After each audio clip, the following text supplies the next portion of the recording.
तवन इताल हो। हाँ जी। यहाँ जे भी आई बा दो गोला करावे में लाखों रुपया खर्चा बा। यहाँ जब 5 गोला भइल बा तब बुझ लो कि कितना खर्चा भइल। हाँ जी 2.5 लाख। तो जब 5 गोला भइल बा राकेश भैया करौले बानी तो कहीं ना कहीं नीमन गीत संगीत सुनाही खातिर 5 गोला करौले हो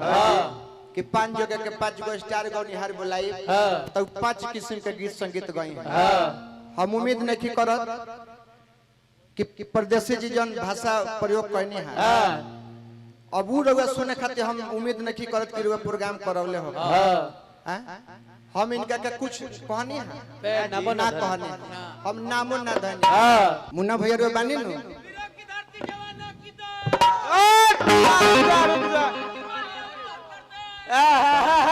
कहते तू रहते हाथी बोलिया छपले बारो त गाड़ी तक छपले बन गीत संगीत गा के हम के मार्केट में बनी जा हम होके आ चाहे देहाती हो केहू कह दे कि हमके बाउल बोला थकी जा केहू कह दे कि हमके लौंडाबाजी कर थकी जा आज के बाद गीत संगीत हम कसम खा के कहते गावल बंद कर दे केहू कह दे हमन के गीत संगीत पे मार्केट में बनी जा आई तू जितना बाउल बात बोल ले बार लोग बुर्बक बा लोग बुझाता कि तू घर से टेंशन लेके आई बा कि हलचल के हमारा बाउल बोल देवे का आ तू अपन बोलला हो लेकिन चली राकेश भैया जब कह देन कि नइखे बोले तो अब एक शब्द बाउल ना हो लेकिन फिर आगे होकर देख ले लेकिन आगे हूं देख ले के बा ई ना मनी है तो हम हूं गंगाजल तुलसी लेके यहां नहीं ना आई गीत संगीत पर चले गीत संगीत YouTube चैनल वाला भैया बैठल बने और लोग कहते हैं दिन से स्वागत बा रउआ लोग तो चाह दे तो कोई के जीवन बना दे ना तो 2 मिनट में उघार करे में टाइम ना लगे ना कहले नु कि जे वीडियो चढ़ाई ओकर चैनल उड़वा देब हम तू चैनल उड़वा के दिखा दो अगर जो कोई के चैनल उड़ गए तो दे हे तारा में कतना दम बा तू केकर चैनल उड़ावा तारा आज हम देखो जितना हम बोलतनी कुल चैनल पर डली है जे लोड करता डाली तो हमरा के कहला कि हॉर्न के लाइन काटो हॉर्न के लाइन काटो लेकिन हम कहतनी हॉर्न के लाइन मत कटियो ठीक ओके हां हॉर्न के भी लाइन देले रही उ कटवाइले हम लेकिन हम चालू कराई इहे हमारा तारा में अंतर बा गलती कहता तुम माइक में गड़िया देल हो एगो करम ना छोड़ल हो हम लेकिन हम सुमरन में तार कोनो करम थोड़े छोड़ ले ना नन्नू लेकिन माइक हटा के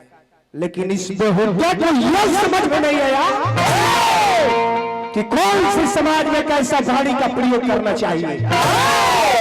इतने विद्वान लोग बैठे हैं ना आप मेरे मुख से कितने गलीज बात सुने होंगे जो सुने हैं इधर का भाई लोग सुने होंगे हेने के लोग ना सुने होंगे किसी विद्वान ने इस बात को लिखा कि श्रद्धा ज्ञान देती है नम्रता मान देती है और योग्यता स्थान देती है और ये तीनों अगर जो व्यक्ति को मिल जाए तो व्यक्ति को हर जगह सम्मान देती है। इसलिए भूख लगने पर भोजन करना ये प्रकृति है और बिना भूख के बार बार भोजन करना ये विकृति है और अपने ना खाकर किसी भूखे को भोजन कराना यही हमारी भारत की संस्कृति है।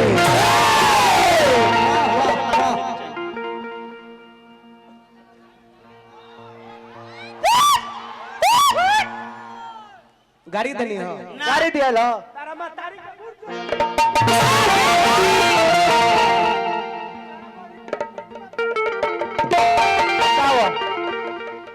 गाड़ी दिया था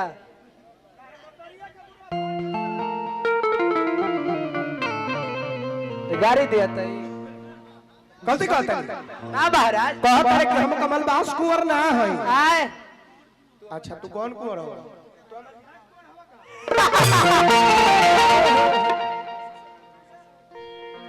जब उतना लेवल वाला हस्ती हमारा से मुरी झुका के चले ले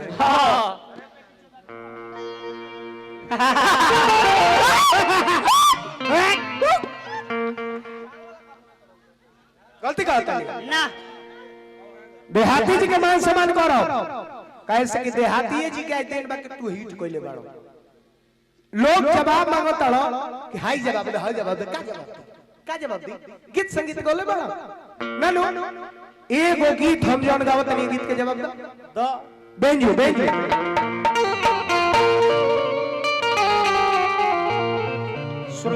श्रोता से हमें वो बात पूछल चाहब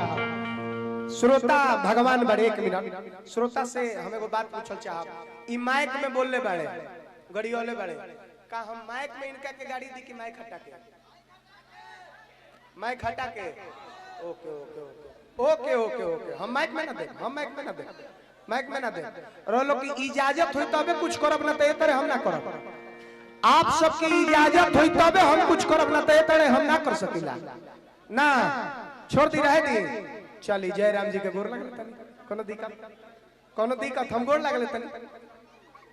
बिल्कुल लेकिन ई त चिन्हा गइले हनु हमरा के गड़िया के लेकिन चैनल वाला भाई की ना हो कोई वीडियो नहीं होता रे के चढ़ावे के बाद देखो तनी कैसे वीडियो ये तार लोग के चैनल उड़ावत रे 2 दिन में तार लोग के हेकरी ढीला हो जे चैनल लाउड बाउड लिख के डाले लगी लोग तो ए लोग के गोर पूजो 2 दिन में मार्केट में आ जाइबो नीमन रही थे त नीमन बात बोलीते हां इनका से छोटे न बनी हम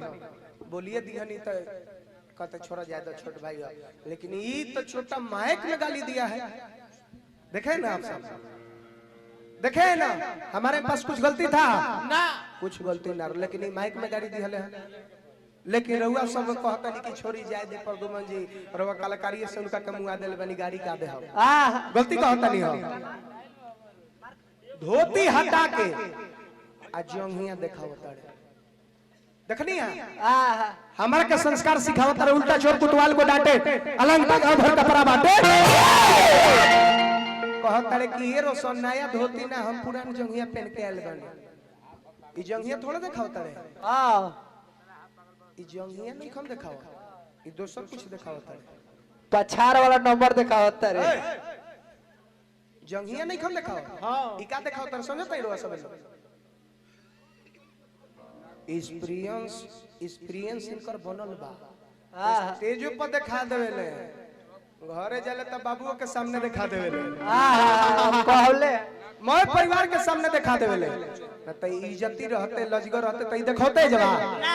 अरे अजीत हलचल तू वकील होवा तो हम चाचा हई सुना है कान में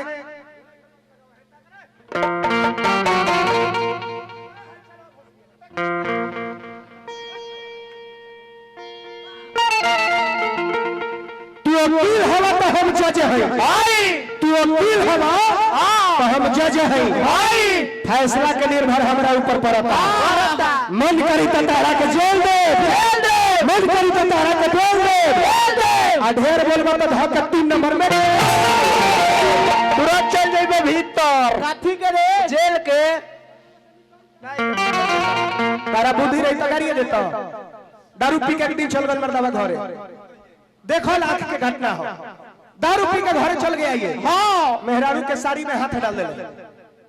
हाथ डाल के कहता है कि ये रास्ता कहाँ जाता है वो इनका से बड़ हाथ इनका पैंट में हुआ हाथ डाल दिलो कहता कि इसी से पूछो ये रोज अप डाउन करते रहता बहुत बोका ब्यास बोका में बहुत बारिश रे कहीं डेढ़ आ गए हैं कि चैनल पर मच रही है लोग इज्जत डाउन हो जी रे खोल के आबो लेकिन प्यार लगी तो बोले बड़ा तल्ला झप रुआ गौनी है